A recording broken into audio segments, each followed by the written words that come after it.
Dear students, आज हम study करेंगे, डिस्कस करेंगे about Newton's law of universal gravitation. तो स्टार्ट करते हैं। इन 1686 Newton stated that in the universe each particle of matter attracts every other particle. This universal attractive force is called gravitation. Newton gave the following law about gravitation. तो Newton ने 1686 में अपना universal law दिया था, universal law of gravitation जो था उसको दिया था। Then according to the Newton's law of universal, the force of attraction between any two material particle means massive body, यानी उस बॉडी में मास होना मस्ट है, is directly proportional to the product of the masses of the particles and inversely proportional to the square of the distance between them. It acts along the line joining the two particles. तो जैसा कि figure दिखाया गया है, तो figure हम क्या देख रहे हैं, हमारे पास टू मैसिव बॉडी हैं जो कि यूनिवर्स में सिचुएटेड है, ठीक ना, यूनिवर्स में सिचुएटेड है, टू मैसिव बॉडी हैं। हमने फर्स्ट बॉडी का मास को m1 कंसिडर कर लिया एंड सेकंड बॉडी के मास को m2 कंसिडर कर लिया, ठीक। एंड इन दोनों बॉडी की सेंटर टू सेंटर जो डिस्टेंस है हमने स्मॉल r कंसिडर कर लिया। ध्यान रहे, यहाँ पर जो ग्रेविटेशनल फोर्स की बात होती है, फंडामेंटल फोर्सेज इन नेचर के बारे में भी हम लोग स्टडी किया है, वहाँ पर ग्रेविटेशनल फोर्स के बारे में भी स्टडी किए हैं कि जैसा हम जानते हैं कि ग्रेविटेशनल फोर्स जो होता है वह एक कंजर्वेटिव नेचर का होता है, कंजर्वेटिव के साथ साथ वह सेंट्रल फोर्स भी होता है। तो सिमिलरली यहाँ पर जो universal Newton's law of universal gravitation है, ये भी क्या है, देखा जाए तो यहाँ पर जो भी फोर्स लग रहा है वो फोर्स है कौन सा, ग्रेविटेशनल फोर्स। इसी के बारे में हम लोग डिस्कस करने वाले हैं, ठीक। तो क्या है, यहाँ पर सेंटर टू सेंटर ही डिस्टेंस लिया जाता है क्योंकि सेंट्रल फोर्स होते हैं, मीन्स जो भी यहाँ पर फोर्स ऑफ अट्रैक्शन होगा वह सेंट्रल फोर्स होगा। क्या होगा, सेंट्रल फोर्स होगा, ठीक। तो ग्रेविटेशन के बारे में या हम ग्रेविटेशनल फोर्स के बारे में इसके जस्ट पहले जो वीडियो हमने सेंड किया है या देखा जाए उस वीडियो में, क्या उस वीडियो का लिंक भी हमने डिस्क्रिप्शन बॉक्स में डाल दिया है, ठीक। उससे देखा जा सकता है कि what is the gravitational force, gravitational force क्या है उसके बारे में हमने डिटेल स्टडी कर लिया है, ठीक। अब इस लॉ को हम देखना चाहते हैं है क्या। तो जैसे अकॉर्डिंग टू लॉ कहा गया है कि कोई भी टू बॉडी है, जैसे m1 है m2 है, ठीक है, बॉडी फर्स्ट बॉडी है जिसका मास m1 है, सेकंड बॉडी का m2 है, तो क्या कर रहा है, तो जो हमारे पास force of attraction between any two material particle, material में मैसिव बॉडी जिसमें मास एग्जिस्ट करता हो, is directly proportional to the product of the masses of the particle, means हम कंसीडर करते हैं यहाँ पर जो फोर्स लग रही है उसको हम F मान लेते हैं, तो F डायरेक्टली प्रोपोर्शनल किसके होगा, इनके मासेज के प्रोडक्ट के, यानी m1 इंटू m2 मिल जाएगा, ठीक ना, ये प्रोडक्ट मिल जाएगा। And inversely proportional to the square of the distance between them, तो यहाँ पर जब देखें हमें क्या मिल जाएगा, F inversely proportional to R means square of, means जो डिस्टेंस होगा, distance between two massive body जो होगी, इनके जो बीच की जो डिस्टेंस है इसके स्क्वायर के इनवर्सली प्रोपोर्शनल है। ऑन कंबाइनिंग हम क्या कर दें, इसको कंबाइन कर दें, ठीक है, ऑन कंबाइनिंग तो क्या मिल जाएगा, F directly proportional to m1 m2 upon R square, और F इज इक्वल टू, यहाँ पर एक G हमारे पास प्रोपोर्शनलिटी कांस्टेंट आता है, तो G m1 m2 upon R square, ठीक ना, ये थोड़ा यहाँ से इसको अच्छे से लिखा जाता है, यहाँ हटा देते हैं, ठीक। तो F इज इक्वल टू मिल जाएगा, ठीक। तो हमारे पास यहाँ पर जो फार्मूला दिख रही है, ठीक है, ये जो फार्मूला दिख रहा है यहाँ अच्छे से और लिख देते हैं, F is equal to G m1 m2 upon R square.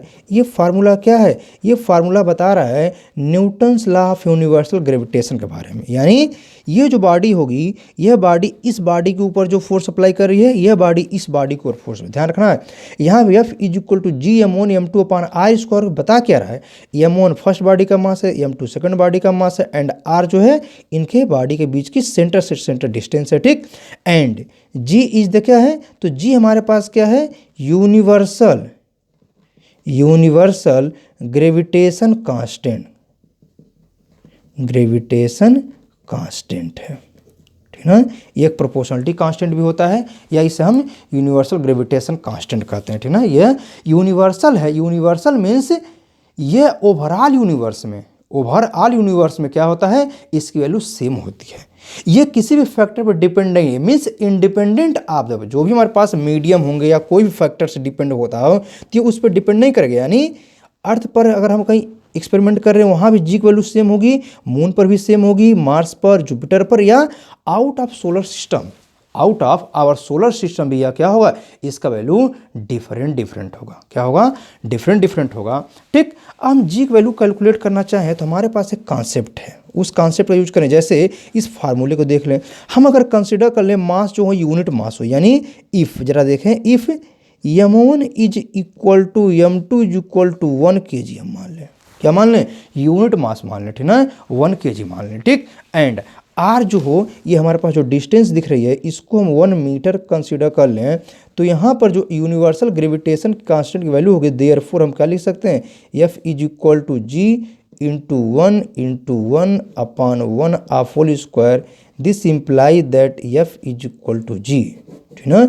यानी क्या मिल रहा है, यानी कह रहा है अगर जो हमारे पास ये बॉडीज हैं जिनके बीच के हम क्या कर रहे हैं, ग्रेविटेशनल फोर्स फाइंड आउट कर रहे हैं, ये यूनिट मास के हो जाए एंड इनके बीच की डिस्टेंस अगर 1 मीटर हो जाए, यूनिटी हो जाए, ठीक ना, यूनिटी हो जाए, तो हम क्या पाएंगे, तो हम ये पाएंगे कि ग्रेविटेशनल कांस्टेंट जो है, कौन सा, यूनिवर्सल ग्रेविटेशन कांस्टेंट जो जी है, ये यूनिवर्सल ग्रेविटेशन कांस्टेंट जो जी है, ये क्या हो जाएगा, equal to the in magnitude of the that force of attraction, means जो अट्रैक्टिव फोर्स लग रही है उस फोर्स के, यानी दोनों का मैग्नीट्यूड इक्वल हो जाएगा। कब, जब दोनों का मैग्नीट्यूड इनका इक्वल हो टू 1 एंड डिस्टेंस ये हो जाए, ठीक।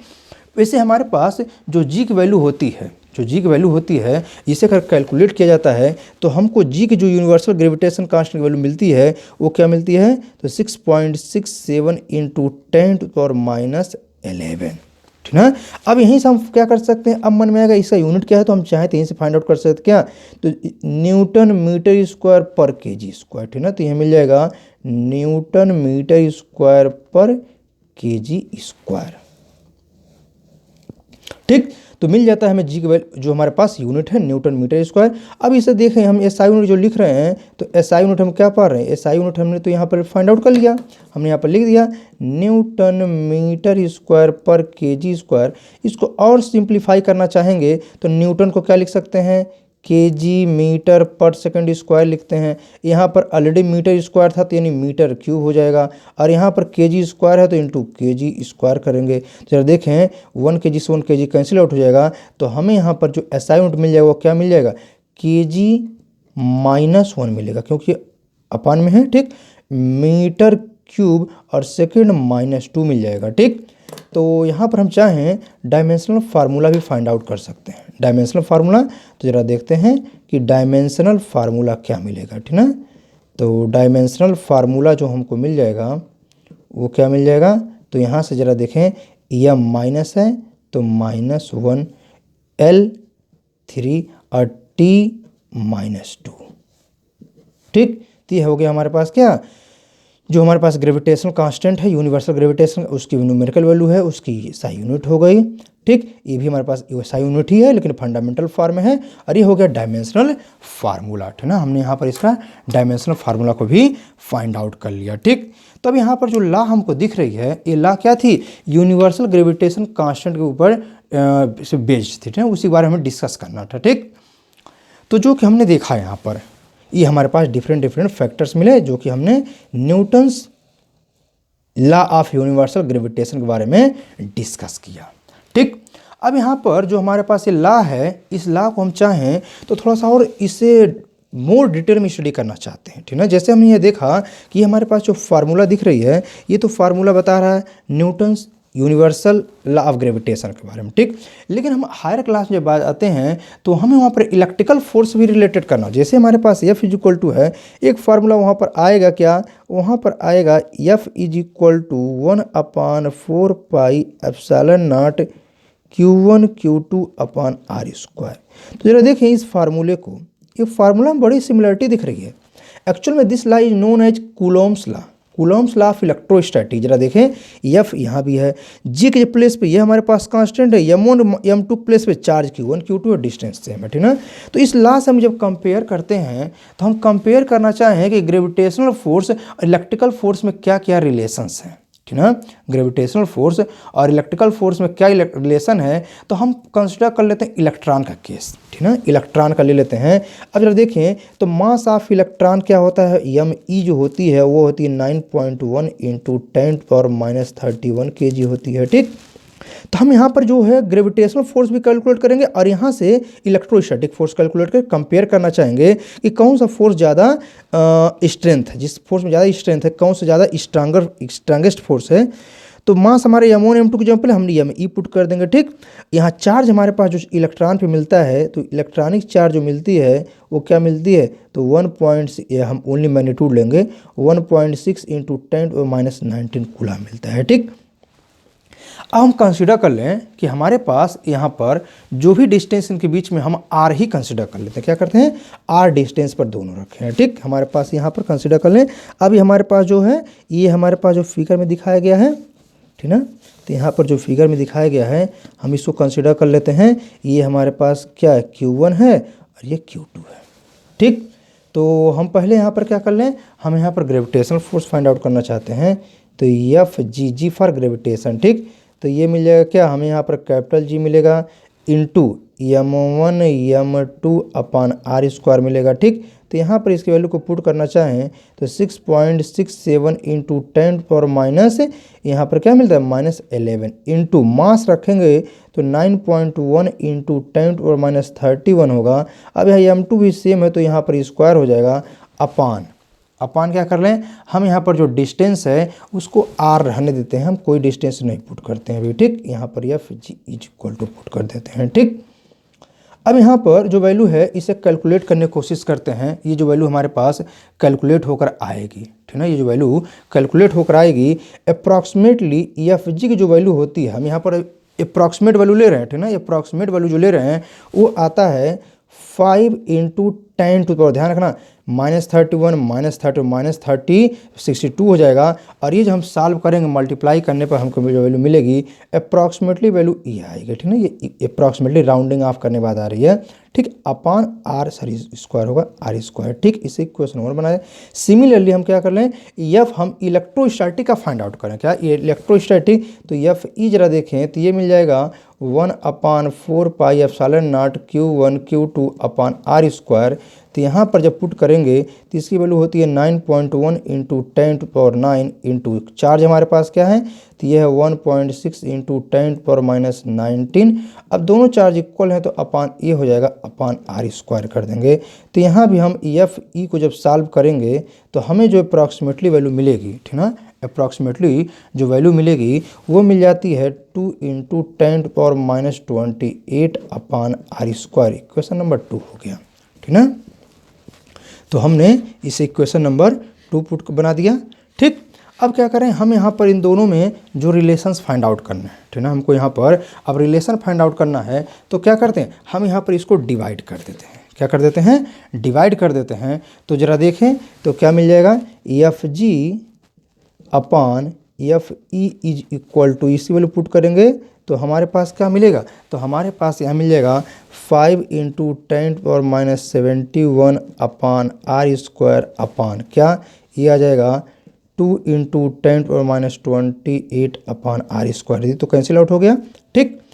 तो हमें यहाँ पर मिल जाएगा this imply that F G upon F E is equal to क्या, जरा देखें 5.2 मिलेगा। तो 5.2 सीधा सा मतलब 2.5 आ जाएगा इंटू 10⁻, देखें -28 अपर जाएगा, डिनोमिनेटर से न्यूमरेटर में जाएगा। तो ये क्या आ जाएगा, ये हमारे पास 20 है तो ये यानी -43 आ रहा है, ठीक। ये हमारे पास 43 आ जाएगा। यानी हम देख रहे हैं कि यहाँ पर जो इनमें रिलेशंस आ रही है, ठीक ना, यानी हमारे पास जो है यहाँ पर इसमें रिलेशंस दिख रही है, वो रिलेशंस क्या दिख रही है, तो हमें यहाँ पर ये रिलेशंस दिख रही है एफ जी अपान एफ ई, ठीक ना। तो ये हमारे पास ये वैल्यू है, यानी हम कह सकते हैं यहाँ पर this imply that F G is equal to F E into 2.5 into 10⁻⁻43 ये फोर्स के मैग्नीट्यूड मिल रहे हैं।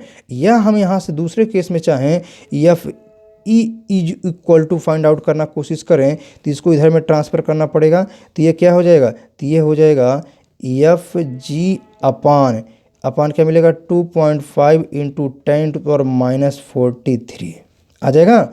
ठीक, और ये हमारे पास जो वैल्यू अपर पोर्शन पे जाएगा एफ ई जब करेंगे इज इक्वल टू तो एफ जी इंटू 1/2 यहाँ पर हमारे पास क्या 2/5 मिल जाएगा, यानी 2/5 इंटू 10⁻43 मिल जाएगा। यानी इलेक्ट्रिकल फोर्स जो होती है, जो हमारे पास इलेक्ट्रोस्टैटिक फोर्स होती है, ये फोर्स की मैग्नीट्यूड क्या वेरी वेरी लार्ज होती है in comparison to the gravitational force.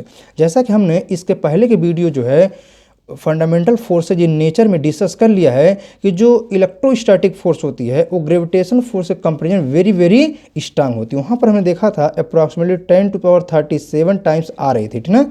तो यहाँ पर इलेक्ट्रॉन केस में और भी वैल्यू ज़्यादा डिफरेंस मिलती है। ठीक, तो हम यहाँ पर देख रहे हैं जो वैल्यू इतनी ज़्यादा चेंजिंग है, मीन्स हमारे पास जो भी फोर्सेज मिल रही है मीन्स इलेक्ट्रोस्टैटिक फोर्स और ग्रेविटेशनल फोर्स में, ठीक ना, दोनों फोर्स का अपना स्ट्रेंथ, अपना एक सिग्निफिकेंस है। बट अगर हम कंपेयर करेंगे तो हम ये पाएंगे कि इलेक्ट्रोस्टैटिक फोर्स जो है वो ग्रेविटेशनल फोर्स के कंपेयर में वेरी वेरी हाई है। उसका जो रिलेटिव मैग्नीट्यूड है या स्ट्रेंथ है वह बहुत ही ज़्यादा है, वो क्या है वेरी वेरी लार्ज है। इस प्रकार हमने क्या देखा, हमने ये देखा कि जो न्यूटन्स यूनिवर्सल ऑफ ग्रेविटेशन है ये क्या करता है, ये चार्ज पार्टिकल जो कि वेरी स्मॉल होते हैं। हम इस कंक्लूजन को या कंपेरिजन क्यों स्टडी किए हैं, एक्चुअली हम ये जानना चाहते थे। ये जो हमारे पास फार्मूला दिख रहा है तो इसे नॉर्मली सभी लोग पढ़ते हैं क्या है, तो सभी लोग ये पढ़ते हैं कि फार्मूला जो होता है मैसिव बॉडी के लिए होती है। तो मैसिव बॉडी लोग समझ लेते हैं जिसका मास बहुत ज़्यादा हो, जैसे हम सोलर सिस्टम कर लेते हैं, यानी प्लैनेट्स हैं, सन है, स्टार्स हैं, ठीक ना। वैसे सन भी एक स्टार है, प्लैनेट्स है, सैटेलाइट है, उनके बारे में बात करते हैं। ठीक, लेकिन ध्यान रहे मैसिव बॉडी के मीनिंग्स ये क्या है, जिसमें बॉडी मास हो, ठीक ना। मैसिव तो वैसे केस होता है जिसका बहुत हैवी मास हो, लेकिन यहाँ पर जो पार्टिकल जिसके मास एग्जिस्ट करते हैं उन सभी के केस में क्या होता है, ये ग्रेविटेशनल फोर्स वर्क करता है, ठीक ना। चाहे वो इलेक्ट्रॉन का ही केस क्यों हो, जैसा कि हम जानते हैं इलेक्ट्रॉन का मास सबसे स्मॉलेस्ट मास है, जो कि हमने भी यहाँ पर इसके बारे में बताया कि इलेक्ट्रॉन का जो हमारे पास मास है ये वैल्यू है। ठीक, ये मास की वैल्यू दिख रही है, बहुत छोटी मास होती है, इसलिए हमने कंपेयर करने की कोशिश किया जो कि हमारे पास इलेक्ट्रॉन के बीच में भी इतना फोर्स इलेक्ट्रोस्टैटिक फोर्स हो सकता है। ठीक, इसी प्रकार हम चाहें हम किसी हैवी बॉडी के लिए भी कैलकुलेट कर सकते हैं, ठीक ना। जैसे कि हम चाहें सन और अर्थ के बीच में, तो हम यहाँ पर अर्थ और मून के बीच में डिफरेंट केस में, तो स्टूडेंट के लिए वैसे सभी लोग घर पे कर सकते हैं। यहाँ पर सन का मास रख लें, यहाँ पर अर्थ का मास रख लें, ठीक, और कैलकुलेट करके चेक कर सकते हैं। जैसे हम जानते हैं अगर इस फार्मूले को हम इसमें कैलकुलेट करना चाहेंगे अमोनियम-2 के, तो अगर हम मास ऑफ अर्थ और मास ऑफ सन की बात करें तो वहाँ पर इस वैल्यू को पुट करके उनके बीच के डिस्टेंस से सभी लोग कैलकुलेट कर सकते हैं। वहाँ पर देखेंगे इनका वैल्यू जो आएगा बहुत ही लार्ज आएगा, ठीक ना, बहुत लार्ज आएगा, क्योंकि इनके मास बहुत ही हाई हैं। I hope this video is very very useful for you. यदि आपने हमारा चैनल सब्सक्राइब नहीं किया है तो चैनल को सब्सक्राइब करिए, लाइक करिए, शेयर करिए और बेल आइकन को ज़रूर दबाइए। Thank you.